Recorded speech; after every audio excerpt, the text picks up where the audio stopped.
Ils sont 9 membres du 119e Congrès des États-Unis qui expriment à travers une lettre co-signée et envoyée au secrétaire d'État du gouvernement américain Marco Rubio leurs vives préoccupations face à la crise post-électorale au Cameroun suite au scrutin présidentiel du 12 octobre dernier. Dans cette lettre, les élus de la Chambre des représentants américaine dénoncent les irrégularités électorales, la répression politique observée pendant et après le scrutin qui accentue un climat de forte tension, mais aussi les violations massives des droits humains. De façon détaillée, la lettre portée à l'attention de Marco Rubio met en lumière les faits graves qui, selon ses élus, mettent en péril la démocratie au Cameroun, notamment avec l'assassinat le 21 octobre 2025 à Garoua de l'enseignante Zouaïra, de l'enlèvement suivi du meurtre de l'honorable Abbé Michael, ensuite des arrestations des leaders politiques tels qu'Anissé Kane, Florence Sicho Djokam Tchameni et de l'activiste Fabrice Guéra pour leur soutien au candidat Issa Tiroma Bakari. Le courrier rappelle entre autres des cas de disparition de plusieurs leaders d'opinion, le musellement de plusieurs représentants des organisations de la société civile dont le sort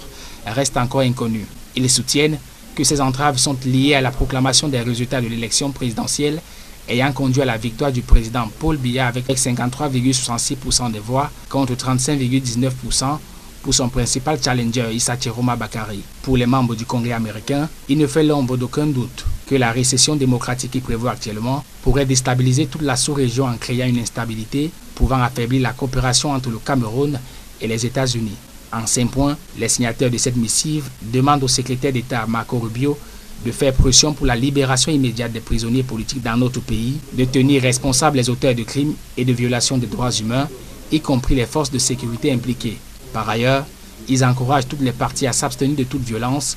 en favorisant un dialogue politique inclusif avec une médiation régionale ou internationale ou une transition sans heurts.